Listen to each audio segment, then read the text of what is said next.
Well, if you're not a subscriber to UFC Fight Pass, you're already messing up. But if you think that Callum Walsh is the only boxer that is featured on the platform, you're really messing up. Tom Loeffler's Hollywood Fight Nights always brings the show, and it has multiple stars. One of them joins me now. He is the reigning WBC Continental America's featherweight champion. It is Omar Trinidad. Omar, how are you?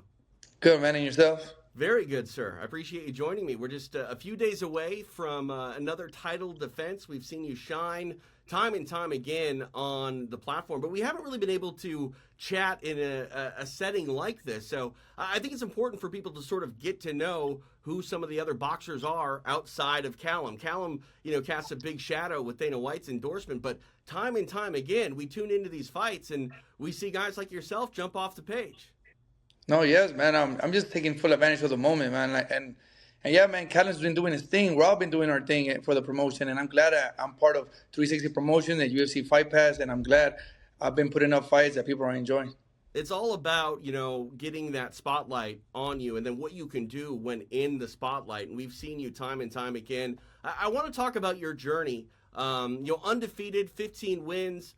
You captured this WBC Continental America's championship. What has it been like for you as the fights get more, high stakes and more pressure packed? Do you feel comfortable in that spotlight? Oh yeah, man. I feel comfortable. I think I was made for this. The harder the fight, the tougher the moment, the bigger the pressure. I think I perform way better, man. Me and my team, we work too hard to now perform good. So when the lights are shining, that everybody's live and everybody's pulling up, man, we're just ready to show up, man. To show up and show out. You have been a staple here in Southern California, but you also had the opportunity to fight at the theater in Madison Square Garden. What was that experience like for you? Did that feel like a lot different than fighting, say, here at home? Oh yeah, man. Of course. I mean, I never been to New York. That was my first time in New York, and let alone Madison Square Gardens fighting there, man. It was surreal for real, man. And I feel like I took full advantage. No, I didn't feel out of place because I was in the ring. I'm always there. So like when the bell rings, whoever is in front of me, I'm gonna take care of business. Yeah, no, and you really, own that ring, especially here in Southern California. I had a chance to call a couple of your fights that had atmospheres unlike any other. Your Jose Perez fight was awesome. That crowd was raucous. The fight that you had with Adon Ochoa, that was insane. You seem to really steal the show, and you kind of embody this pride of Southern California. I know you're always big up in Boyle Heights. What is it like for you to represent your community when you step in the ring? Oh man, I'm grateful. It feels good, man. Because since I was a little kid, I've been trying to represent it, and now that I have this platform to represent it, I'm gonna do my best to do it, and it feels great. Every time I step into the ring, I step into it with pride and to represent not only Boyle Heights but all LA. Now you got a tough Ukrainian who's going to stand in front of you coming up this Friday night on UFC Fight Pass. His name is Victor Slavinsky. Good record on paper, 15 wins. The same amount of wins as you. He doesn't have the knockout rate, but that doesn't mean he's not dangerous. He still has knocked out plenty of men who have decided to stand in front of him. What do you know about your opponent?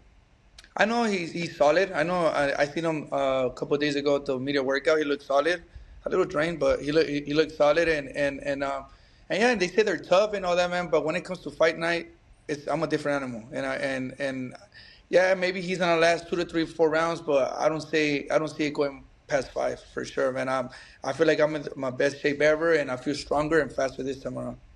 As the fights get progressively harder with bigger opponents, bigger names, the finishing rate tends to trail off a little bit. But so far, so good for you. You've been able to get guys out of there. What is it about your style, Omar, that leads to the knockout? I feel it's just what we work at the gym. It's not only me; it's my whole team behind me. Fundamentals 19.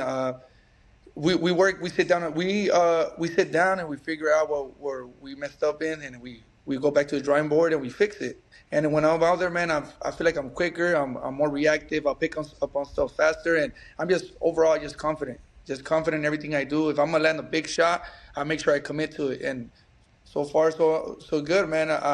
Every shot I committed on, they touch the canvas, and I'm gonna keep doing that. July 26th, he's not going past 5. We're gonna put him on the canvas.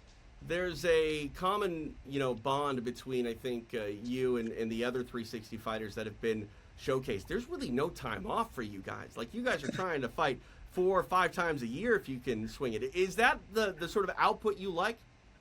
Oh yeah, man. I mean, the reason I signed to 360 was because they were gonna keep me active, and so far they have been. This has been my longest layoff. Yeah, 'cause what is it? It's supposed to be 6 months, Yeah. right? Roughly. So it's my longest layoff, but I mean, it has its perks because I feel like I rested well. I've been at the gym still, but yeah, man, I like to stay active. After this, no more long layoffs. I just want to go back to back, quick turnarounds. Are you a guy who is watching a lot of boxing when you're not competing yourself? Yeah, I watch every weekend. There's fights, so there's always somebody in my division fighting. So I got to keep an eye out for them. How much are you like scouting? Like, obviously you're fighting a tough Ukrainian. Like, do you do a lot of tape study yourself, or do you leave that to your coaches? No, well, I look at tape all the time. I'm studying him. I want to get familiar with him.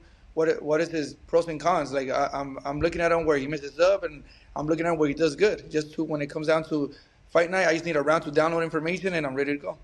You own that WBC Continental Americas title. Yes, We've sir. seen Tom Loeffler promote a lot of guys to the big stage. Serhii Boachuk doing amazing things, interim world champion. Obviously, you have all the skills and tools to be successful, but what do you see the next 2, 3 years for yourself looking like, Omar?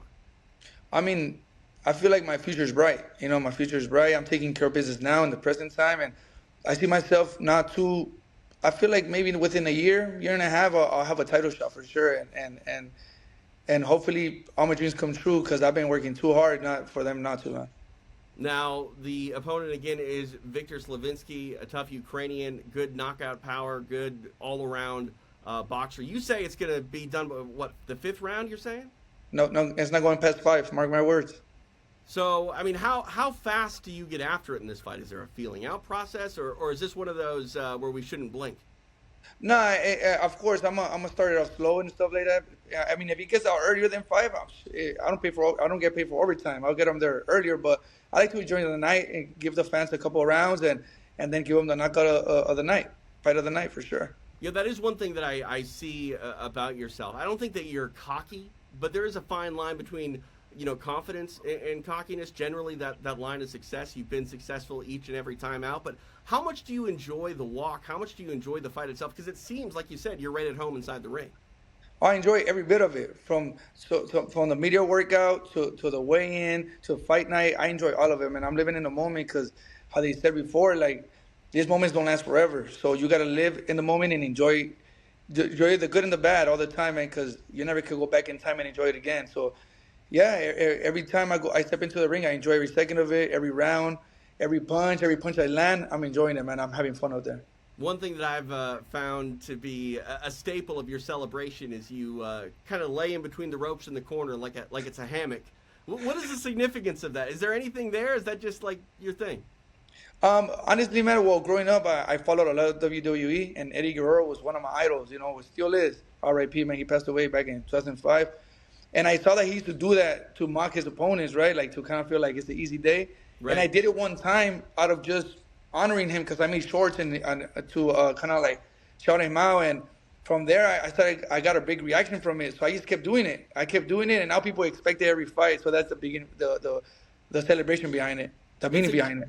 It's a good photo op when you're doing it with the belt over your shoulder. It looks. Oh looks man, that was great. Like I did all of them with no belt, and just to have that one with the belt, just it did it for me, man. It was good. I'm curious. You say you kind of been in this fight game your entire life. Like, did you ever consider pro wrestling? Were we ever going to see you, the luchador Omar Trinidad? Nah, the only wrestling I did with my cousins, man, right? They're just playing around, roughhousing and stuff like that. Like, but nah, I was never really into like wrestling like that to be making my career. I was mostly boxing. Boxing was always I always kept the eye on the prize. I just wanted that green WBC, man, the world title. For now, I have the Continental one, but soon enough, God willing, we'll have the world title. Well, the next step is this Friday night, Commerce Casino here in Southern California. Omar Trinidad, one half of your main event. Omar, appreciate the time, and we're looking forward to see you continue to rise the ranks live on UFC Fight Pass. All right, man. Thank you for having me.